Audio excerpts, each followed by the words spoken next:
wa sahbihi ajma'in.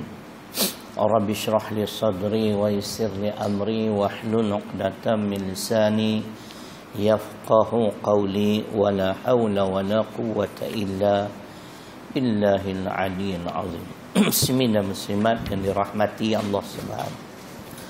Hadis yang ketiga, meninggalkan solat. Di antara 40 dosa pengundang bala ialah meninggalkan solat. An Jabir radhiyallahu anhu qala qala Rasulullah sallallahu alaihi qala Rasulullah sallallahu alaihi wasallam bainal 'abdi wa bainal kufri tarkus salah.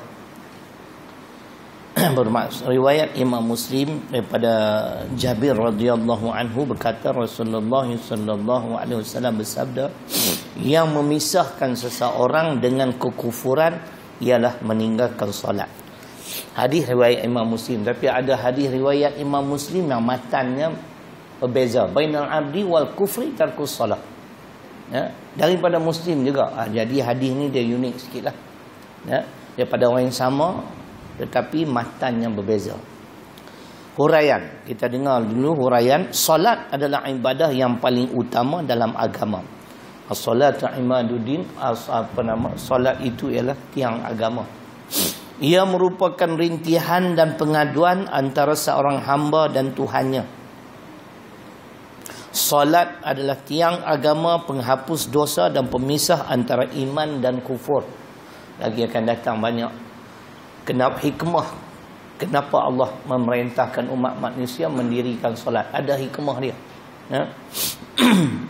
Solat adalah tiang agama, penghapus dosa dan pemisah antara iman dan kufur. Bayangkan tengok, kita mengambil wuduk pun ada juga kelebihan. Sehari 5 kali. Kita mengambil wuduk maka gurgurlah dosa-dosa yang kecil. Pensyariatannya sangat istimewa dalam peristiwa Isra' wal Mi'raj berbanding pensyariatan hukum-hukum yang lain. Kalau dalam segi hukum-hukum yang lain, tuan-tuan dan puan-puan, hanya melalui wahyu, tetapi solat sehingga berlaku peristiwa Isra' wal Mi'raj, ya, sehingga naik ke apa? Sidratil Muntaha dalam surah An-Najmi. Ya. Orang yang meninggalkan solat dengan sengaja adalah orang yang sangat tidak bersyukur pada Allah atas kurniaannya yang sangat banyak. Berdasarkan hadis yang tadi, Imam Ahmad Hanbal terus menghukum sesiapa yang meninggalkan solat kafir. Ya? Beliau begitu tegas. Tetapi kalau Imam Asy-Syafi'i agak lembut. Kalau dia mengaku ianya wajib tetapi dia meninggalkan solat, dia fasik. Imam Ahmad Hanbal tak bagi peluang. Kamu mengaku ke tak mengaku, kamu tak solat, habis. Ya? Masing-masing ada hujah masing-masing. Ya? Allah Subhanahu Wa Taala di dalam firman-Nya telah menceritakan tentang orang yang sengaja meninggalkan solatnya dalam surah Maryam ayat 59-60. فَخَلَفَ مِنْ بَعْدِهِمْ خَلْفٌ أَضَاعُوا الصَّلَاةَ وَاتَّبَعُوا الشَّهَوَاتِ فَسَوْفَ يَلْقَوْنَ غَيًّا إِلَّا مَنْ تَابَ وَآمَنَ وَعَمِلَ صَالِحًا فَأُولَئِكَ يَدْخُلُونَ الْجَنَّةَ وَلَا يُظْلِمُونَ شَيْئًا.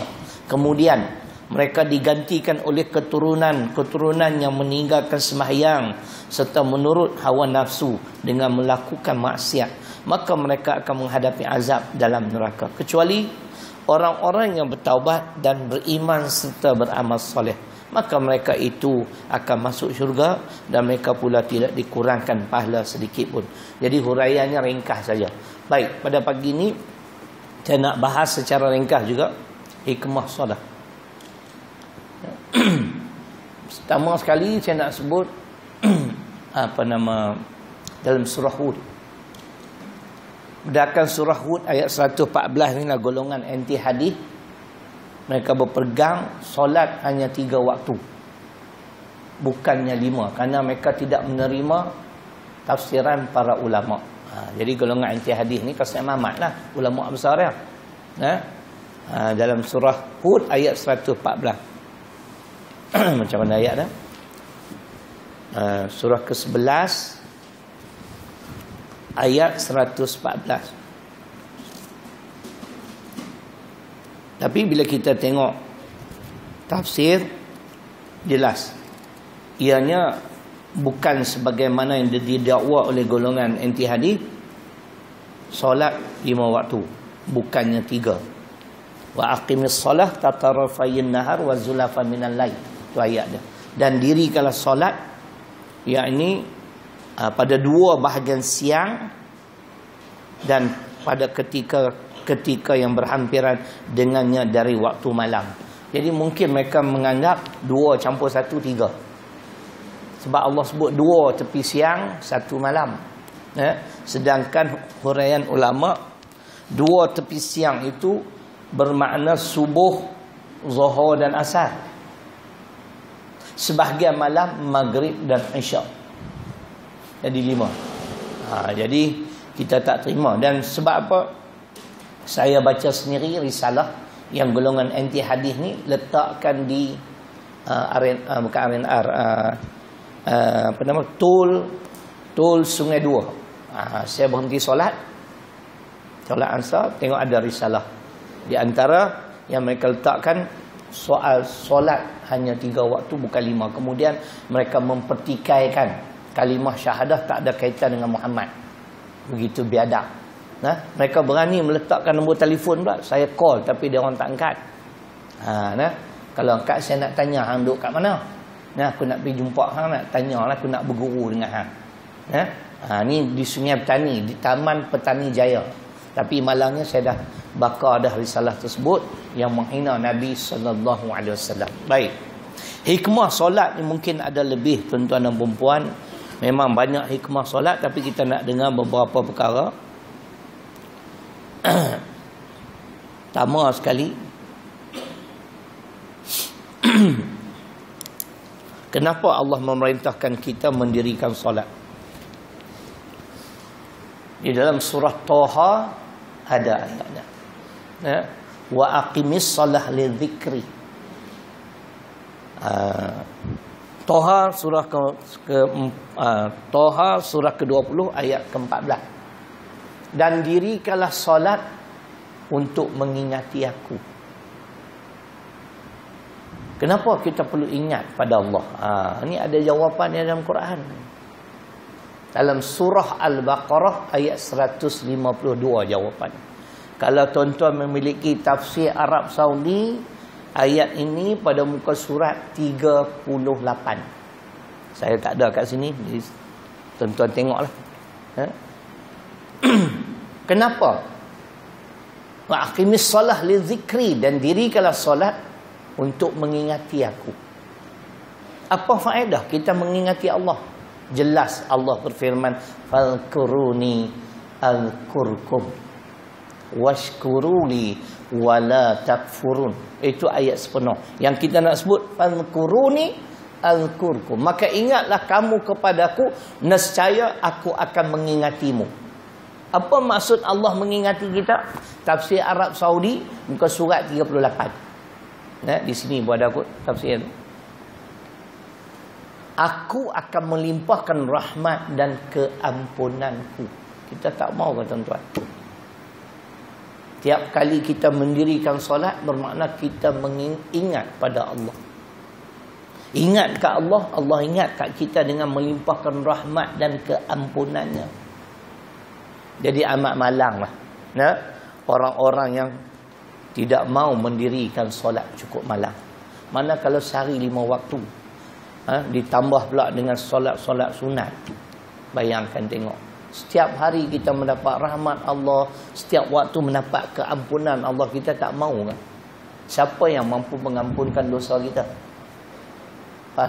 Hanya Allah.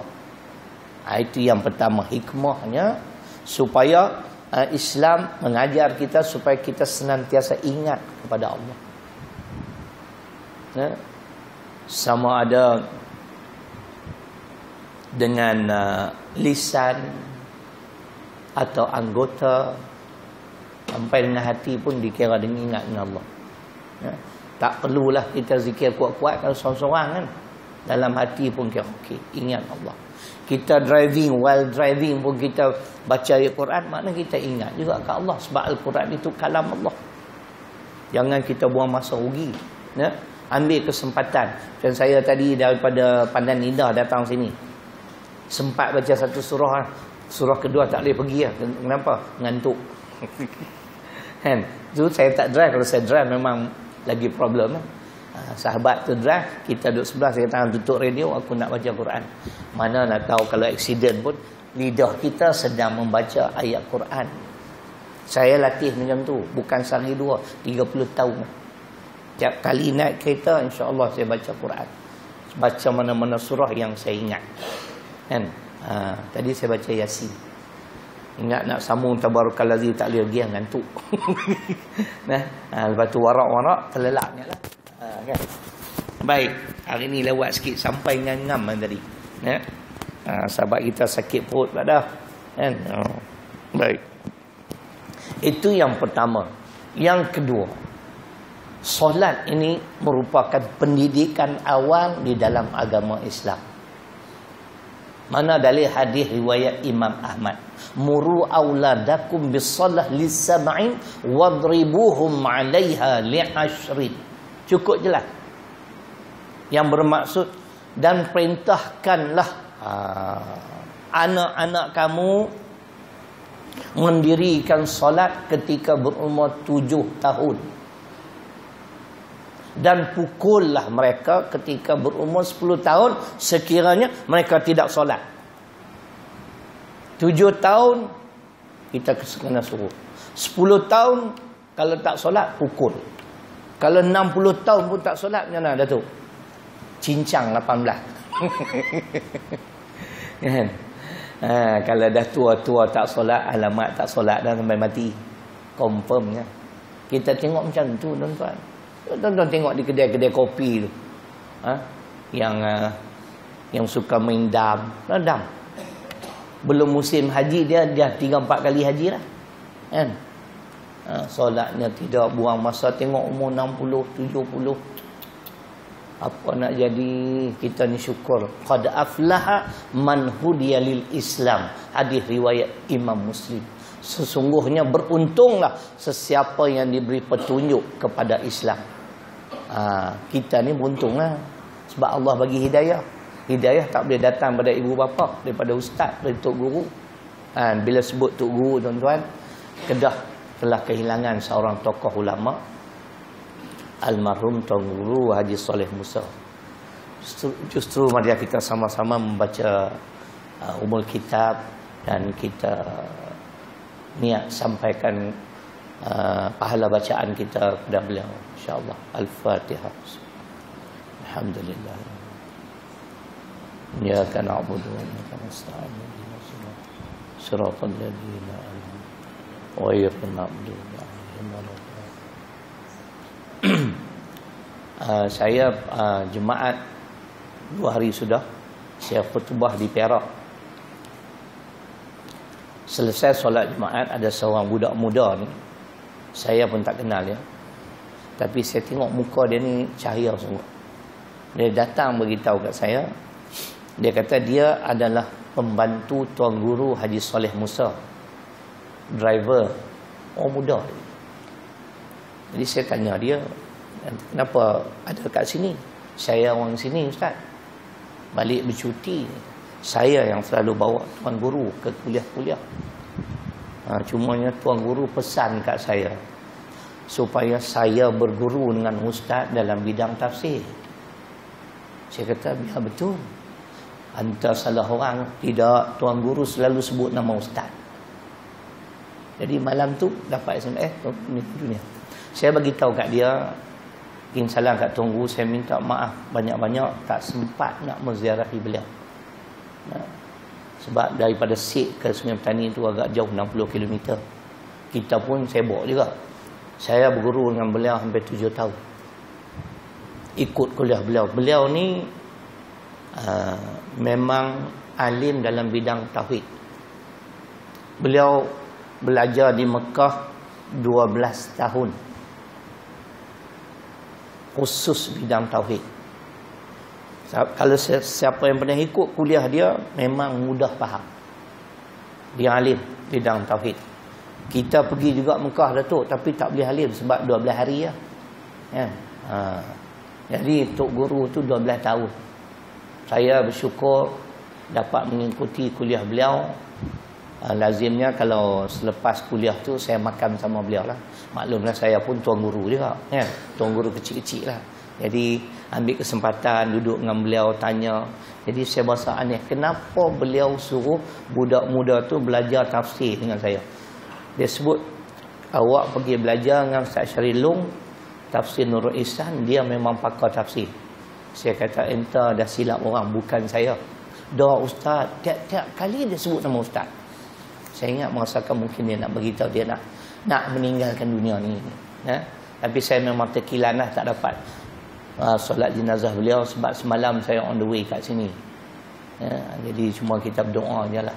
Mudah-mudahan. Inilah Kedah tuan-tuan, satu demi satu kehilangan ulama. Saya ingat tak ada orang yang betul-betul alim seperti beliau. Pondok beliau, pondok Syed, tapi beliau ada 2 orang anak yang menyambung tugas dakwah, Ustaz Muslim dan Ustaz Yazid kalau tak salah saya. Pondok beliau ni di antara pondok yang termasyhur di Kedah. Kalau sebelum ni pondok Lanai, Tuan Guru Haji Omar Zuhdi. Tapi setelah beliau meninggal dunia, dan saya berkesempatan dengan beliau juga, dengan Tuan Guru Omar Zuhdi ni. Tapi selepas beliau meninggal dunia, pondok tu agak slow sikit lah. Sekarang Tuan Guru Haji Soleh dah tak ada, tapi anak dia ada 2 orang. Macam Tuan Guru Haji Omar Zuhdi ni mungkin saya dipahamkan, anak dia tak ada yang berkemampuan untuk mengendalikan kuliah. Itu cerita gitu. Tapi Tuan Guru Haji Soleh Musa ada 2 orang. Itulah tuan-tuan, cara Allah nak menghilangkan ilmu agama ialah dengan mematikan para ulama. Baik. Jadi pendidikan awal dalam Islam bermula dengan solat. Kalau kita tengok semula, 12 hari bulan 9 nanti kita bakal menyambut Aidul Adha. Dalam cerita Aidul Adha ni, tiap-tiap tahun kita ulang perkara yang sama. Nabi Ibrahim AS bawa Siti Hajar dan Ismail, kemudian ditinggalkan kedua-dua mereka di bumi yang kering kontang. Tapi ada sepotong ayat Quran yang saya boleh kaitkan dengan pendidikan awal dalam Islam, ialah solat. Ketika mana Nabi Ibrahim AS berdoa pada Allah sebelum beliau meninggalkan Siti Hajar dan Ismail. Dalam surah Ibrahim, surah ke-14 ayat 37. Ini doa dia. Rabbana inni askantu min dzurriyyati biwadin ghairi dzi dzar'in 'inda baitikal muharram. Rabbana liyuqimus shalah faj'al af'idatan minan nas tahwi ilaihim warzuqhum minas thamarat la'allahum yashkurun. Itu ayat dia. Ya Allah, ya Tuhanku, aku telah meninggalkan sebahagian zuriatku di bumi, di lembah yang kering kontang yang berhampiran dengan rumahmu Kaabah, Baitullahil Haram. Cuma aku pohon padamu ya Allah. Yang pertama, Rabbana liyuqimus salah. Dia minta tu dulu. Ya Allah, ya Tuhanku, jadikanlah keturunan atau zuriat yang ku tinggalkan ini orang-orang yang mendirikan solat. Solat yang penting. Hubungan kita dengan Allah lagi akan datang banyak hikmah dia. Yang kedua, baru dia minta, kalau ditakdirkan ada orang berlalu lalang dekat lembah yang kering kontang ini, kau jadikanlah hati mereka suka dengan bumi Mekah. Yang ketiga, baru dia minta makanan.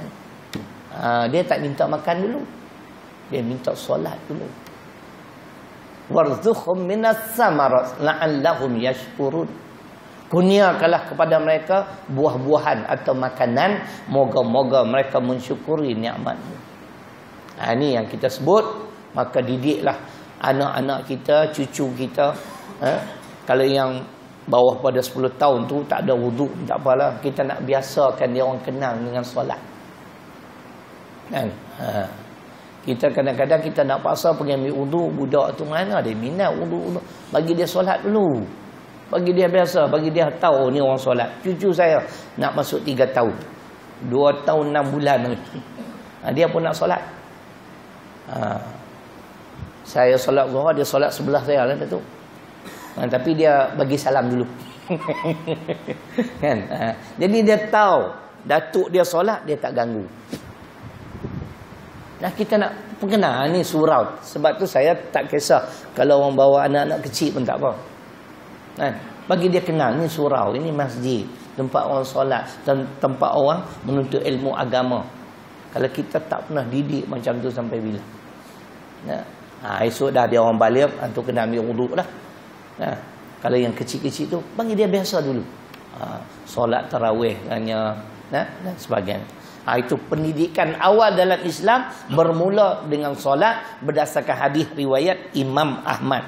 Baik. Solat juga di antara hikmah solat, innas salata tanha 'anil fahsya'i wal munkar. Al-Ankabut surah ke-29 ayat 45. Sesungguhnya solat itu jadi tujuannya ialah mencegah perkara keji dan munkar. Jadi tak ada makna tuan-tuan orang tu solat, seseorang yang solat tak tinggal tapi 60 ekor pun tak tinggal. Sama lah orang yang tidak meninggalkan solat tapi dia tidak main judi tapi dia bagi lesen judi. Tak ada makna. Sepatutnya solat kita dapat mencegah perkara keji dan perkara mungkar. Boleh lagi. Tu cerita dia. Sebab tu macam mana pun kita kena kait dengan pemerintahan juga. Tak ada makna kalau pemimpin tu solat baiknya, alhamdulillah solat sunat dari pun sampai hitam, tapi dia yang menghalalkan apa yang diharamkan oleh Allah.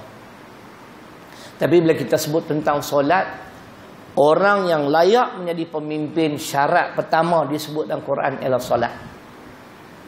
Hebat macam mana, kelulusan tinggi sekalipun, kalau tak solat, kalau dia jadi pemimpin, percayalah. Mana dari Quran? Suratul Hajj, surah ke-22 ayat 41. Alladzina immakkannahum fil ard aqamus shalah wa atawuz zakah wa amaru bil ma'ruf wa nahau 'anil munkar walillahi aqibatul umur. Suratul Hajj surah ke-22 ayat ke-41. Orang-orang yang sekiranya kami beri kuasa di atas muka bumi.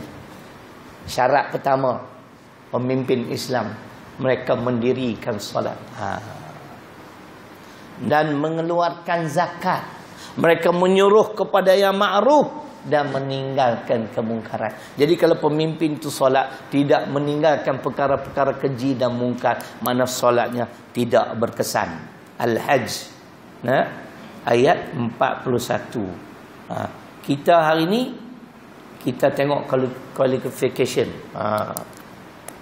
Dia qualified ni, accountant, hebat lah. Solatnya tidak. Dunia ialah hebat, sisi Allah tak ada benda.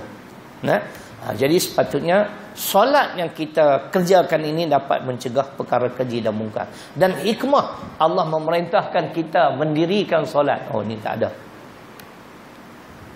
Apa dia tuan-tuan? Allah nak ajar kita time management. Kita mungkin tak perasan dah tu. Benda ni ada dalam Quran. An-Nisa 103. Tuhan nak ajar kita pengurusan masa. Tadi saya ingat saya tak mau datang lah tadi ni. Sebab sahabat ni lambat. Aku marah pun marah je lah sebab aku jenis awal. Telefon dia tak angkat. Saya keluar 5.10, janji 5.10. 5.25 tak datang ni. Pergi, matilah kata. Nyaris-nyaris tak nak datang sebab saya jenis jaga masa. Tak maaf. Kan? Saya bangun pukul 4.05 minit.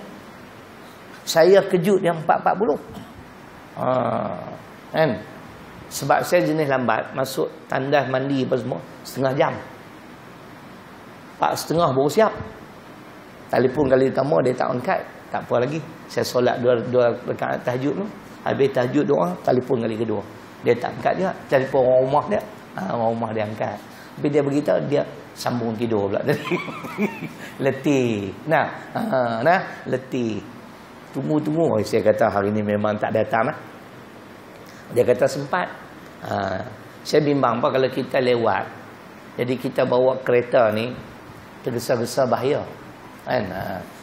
Jadi dia pun bawa tak laju lah, dekat 200 dah lah dia tekan tadi. Semua traffic light kami langgar begini, tak ada pedulinya. Saya kata jalan-jalan peduli apa, kalau kena saman kita bayar lah, peduli apa kan.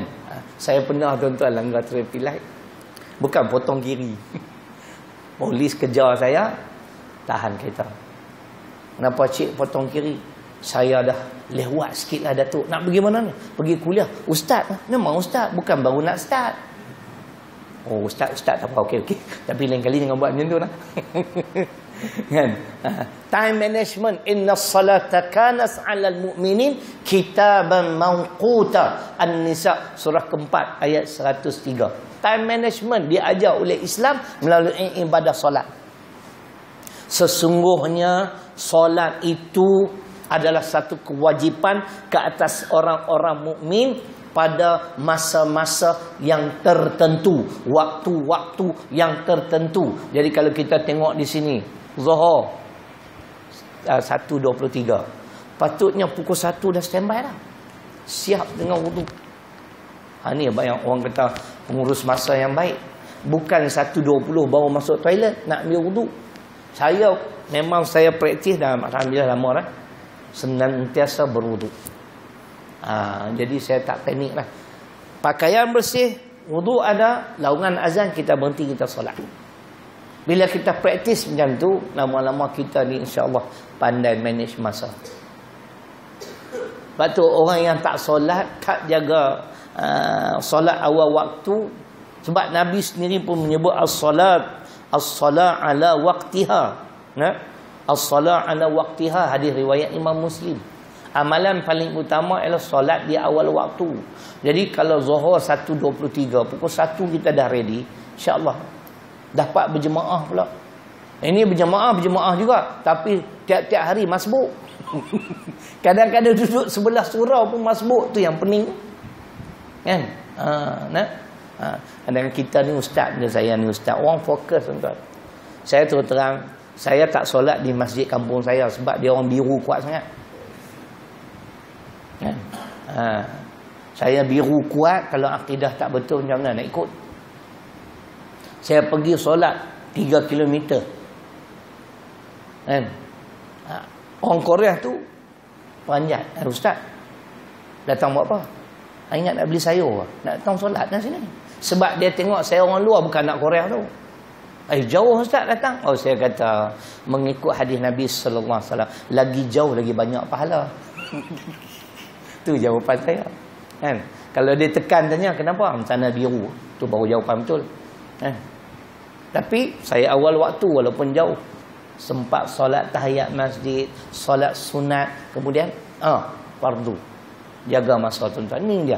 Islam suruh, Allah suruh, mesti ada kebaikan, ada hikmah. Jadi kalau kita senantiasa menjaga waktu solat, makna kita seorang pengurus masa yang baik. Cuba kita biasakan ni. Bukan kita nak bangga dah, ni semua kurniaan Tuhan lah. Apa pun tuan-tuan, kita berjaya dalam apa bidang pun, jawapannya dalam surah An-Namli, bukan, dalam surah ke-27, surah apa? Surah An-Namli ayat 40. Jawapannya dalam ayat ni, ayat ke-40. Hadza min fadli Rabbi. Setiap kejayaan yang kita raih, jawapannya yang ni. Kita perlu jawab dan kita kena jawab, ini adalah kurniaan Allah kepadaku. Jangan kita bangga kita hebat kan. Kita boleh solat berjemaah 5 waktu. Saya duduk di pondok tuan-tuan, Allah, berapa bulan saya berjemaah 5 waktu, awal waktu. Sebab saya nak kejar hadis Nabi, siapa-siapa yang boleh berjemaah berapa puluh hari kan, 5 waktu, jauh daripada neraka. Saya tak mahu masuk neraka. Tapi kita dah train, alhamdulillah. 5 waktu bukan masbuk, muwafiq.